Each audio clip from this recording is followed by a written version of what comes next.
প্রিয় দর্শক, সাজ্জাদ কাদিরের প্রীতি নিন, শুভেচ্ছা নিন। আজকে আমরা মুখোমুখি অনুষ্ঠানে উপস্থিত হয়েছি। আমাদের আজকে অতিথি হিসেবে যুক্ত হয়েছেন আমি তরুণ ঘোষ। কোথা দিয়ে শুরু করব আর কোথায় শেষ করব তাই নিয়ে আমি খুব দ্বিধা বিভক্ত। এখন এপারে চঞ্চলতা, প্রচুর উত্তেজনা, প্রচুর ছোটাছুটি, আর ওপারে পালানোর হিড়িক। কে কোথায় কবে কখন কোথা দিয়ে পালাবে তার সব যোজনা হচ্ছে, পরিকল্পনা হচ্ছে। তা আমি ওই এপারের ব্যাপার আর ওপারের ব্যাপার নিয়ে একটু পরে আসছি।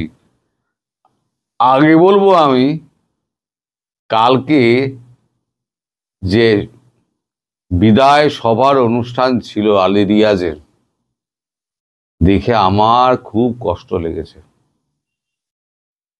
এখন এর সঙ্গে তুলনা কিরম করা যায় জানেন? কারুর বাড়িতে আত্মীয় পরিজন মারা গেছেন, বাড়ি কিরকম অবস্থা হয়, শোকস্তব্ধ, কেউ ফুঁপিয়ে কাঁদছেন, কেউ অঝরে কাঁদছেন। আমি দেখলাম যে দু চারজনের চোখে প্রায় জল চলে এসছে। মানে দেখলাম মানে কি, আমি শুনলাম।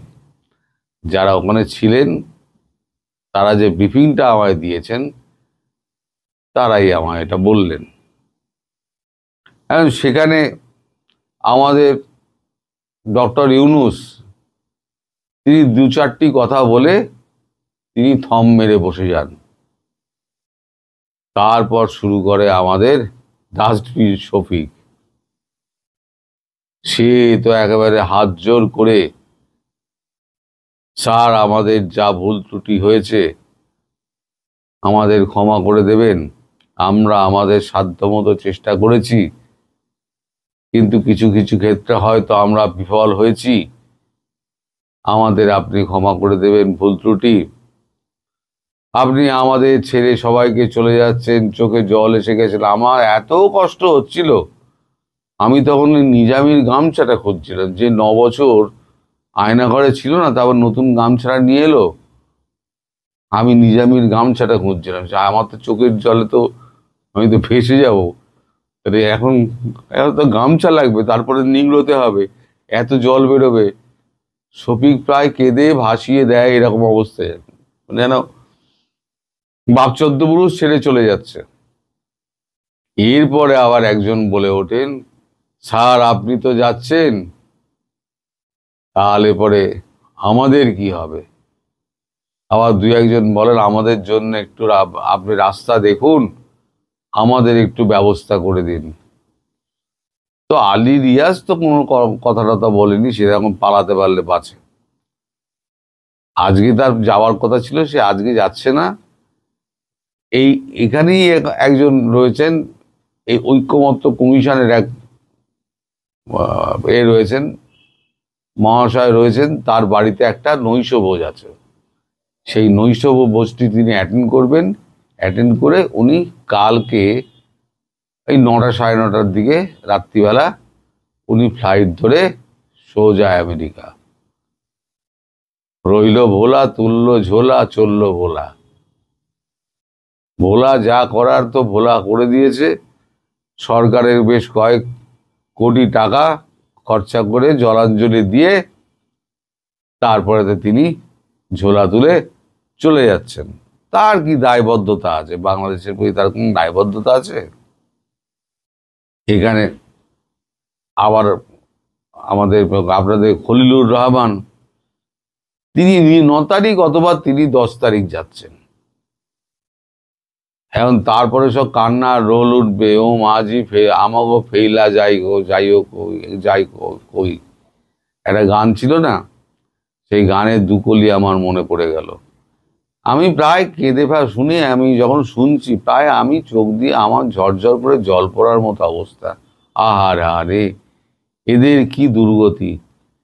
এক, আমেরিকা হাত তুলে নিয়েছে, তারপরে এদের যে এই অবস্থা, কান্নাকাটি ছুটে গেছে, দম ছুটে গেছে, এরা কি আমেরিকার ভরসায় করেছিল? ওই যে 7 সিস্টার নিয়ে নেবে, তারপর ভারতে 50 লক্ষ জেহাদি ঢোকাবে, অনেক কিছুই তো শুনলাম। মেরে পাট পাট করে দেবে, উপযুক্ত জবাব দেবো।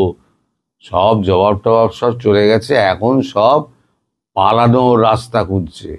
এ বলছে আমায় নিয়ে চলুন, ও বলছে আমার জন্য একটা রাস্তা বার করে দিন, ও বলছে আমার একটু ব্যাপারটা একটু দেখে দেবেন। এই তো চলছে এখন উপদেষ্টাদের মধ্যে।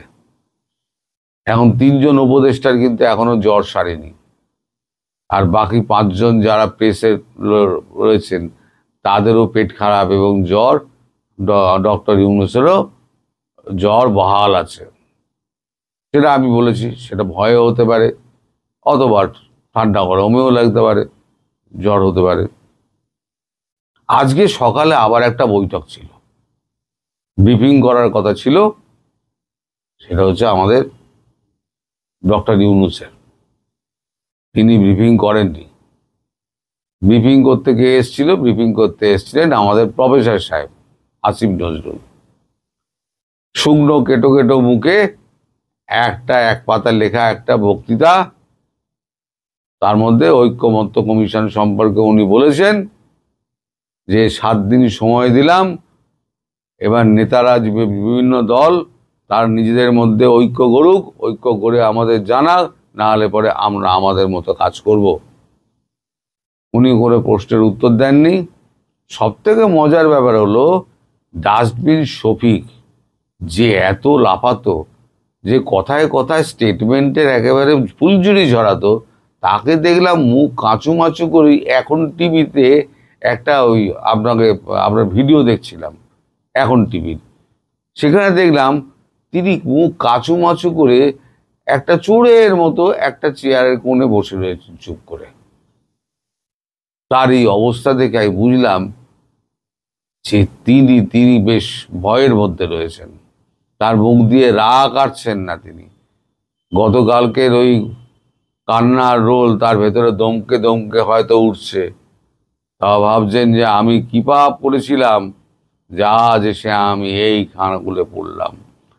আমি এসে আজকে আমার আমও গেছে, আমার ছালাও গেছে, না থাকতে পারবো বিদেশে, না থাকতে পারবো দেশে। বিদেশে থাকলে কি হবে? আমি বলেছিলাম পৃথিবী আপনাদের কাছে ছোট হয়ে আসবে, ছোট হয়ে আসছে। আমার কথা তখন অনেকে তেতো লেগেছিল, সবাই বলেছিল গুজববাজ। এখন দেখুন যেখানে যেখানে ডক্টর গিয়েছেন, আমাদের ইউনূস গিয়েছেন, সেখানে সেখানে বিপদের মধ্যে পড়েছেন। তিনি নয় কোনো মতে বেঁচে বেরিয়েছেন। কিন্তু শফিক টপিকের কি হবে? একবার শফিককেও দেখেছিলাম, যে শফিকের কি হাল হয়েছিল। ওরা যেখানেই যাক, পৃথিবীর যে প্রান্তে যাবে, আমি বলেছিলাম না, সেই প্রান্তে আওয়ামী লীগ এদেরকে তাড়া করবে, এদেরকে ছেড়ে কথা বলবে না। এই গেল তো দুটো। আজকে আর আমাদের ডক্টর ইউনূস কিন্তু আর সামনে টামনে আসেননি। তার বোধহয় কাঁপুনি একটু বেশিই দিচ্ছে, কারণ খবরের কাগজে বেরিয়েছে যে এপারে খুব রকম জবরদস্ত সমস্ত তোলপাড় হচ্ছে।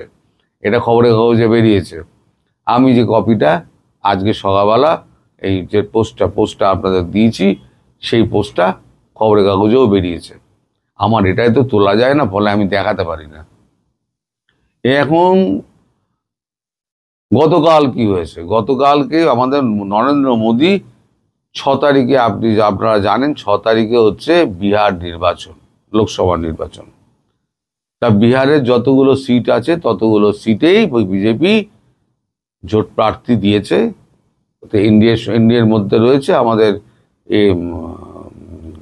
নীতিশ কুমার এবং বিজেপি মিলে বিভিন্ন জায়গায় প্রার্থী দিয়েছে। সেই সমস্ত জায়গায় সভাগুলো 2-3 দিনের মধ্যে শেষ করতে হবে।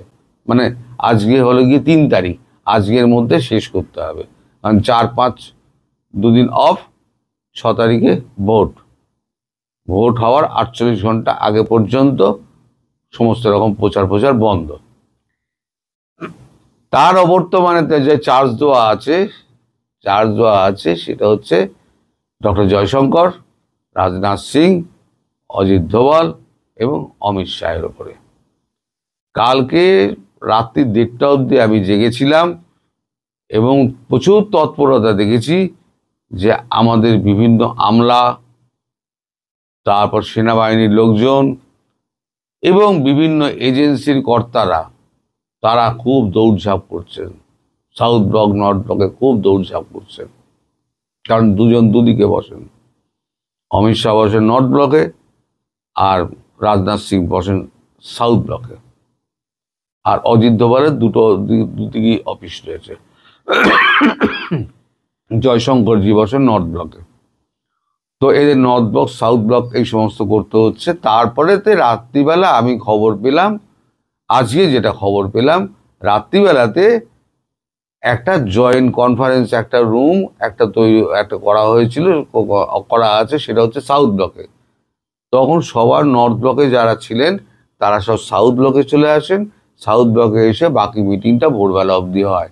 এই যে ভোরবেলা অবধি মিটিংটা হয়েছে, মিটিংয়ে কি নির্যাস না নির্যাস, কি কথাবার্তা হয়েছে, বিশ্বাস করুন আমি বিন্দুমাত্র জানতে পারিনি। আমি এখানে বড় বড় কথা বলে দেবো, তারপরে সেটা ভুল প্রমাণিত হবে, ওটা বলার তো কোনো অর্থ নেই। আমার কাছে কোনো খবর আসেনি।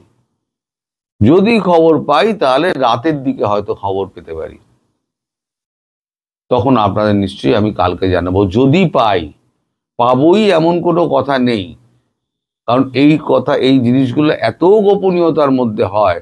যেখানে একটা 6 তারিখ থেকে একটা এয়ার এক্সারসাইজ হবে, আর পাকিস্তানে একটা এয়ার এক্সারসাইজ অলরেডি চলছে। এখন পাকিস্তানের ব্যাপারে কথা হচ্ছে না বাংলাদেশের ব্যাপারে কথা হচ্ছে, সেটাও তো আমি জানি না। বলে আমি বলবোটা কি? অবশ্যই যদি পাকিস্তানের কথা হয় তাহলে পরে বাংলাদেশের কথাও আসবে, কারণ এখানে ধরা হয়েছে ত্রিশূলের দুটো ফলা, একটা হচ্ছে পূর্ব পাকিস্তান, একটা হচ্ছে পশ্চিম পাকিস্তান, আর মধ্যখানে একটা হচ্ছে অস্ত্র, যেটা বর্ম থাকে, অস্ত্র।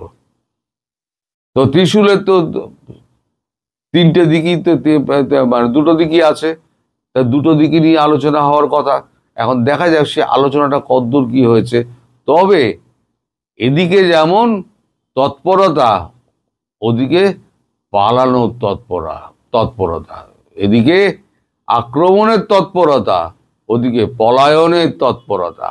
এই দুই তৎপরতার মধ্যে কে জেতে আর কে হারে, এখন সেটা দেখার জন্য আমি বসে আছি। অনেকদিন আগে আমি বলেছিলাম আমার এখন গ্যালারিতে বসে খেলা দেখার সময়, সেই সময়টা কিন্তু এসে গেছে। এখন চুপচাপ বসে বসে দর্শক আপনারা খেলা দেখুন, কেমন খেলা জমে যাবে, সার্কাস পার্টি কিরকম ন্যাজে গোবরে হবে আর কিরকম দৌড়াবে, পুরো দৌড়ের ওপর থাকবে। ভারতবর্ষে এদেরকে দৌড়ের ওপরে রেখে দেবে। আপনারা শুধু চুপ করে ধৈর্য ধরে কটা দিন বসে থাকুন। আর শেখ হাসিনা যা বলে দিয়েছেন, তিনি ফিরবেন, খুব শীঘ্রই ফিরবেন এবং সুস্থভাবে প্রধানমন্ত্রী হিসেবেই ফিরবেন। আমি আজও বলছি উনি প্রধানমন্ত্রী হিসেবেই ফিরবেন। কি ইকুয়েশনে ফিরবেন না ফিরবেন সেটা গোপনীয়, সেটা আমি ভাঙতে পারবো না, সেটা সরকারি একটা পরিকল্পনার ব্যাপার।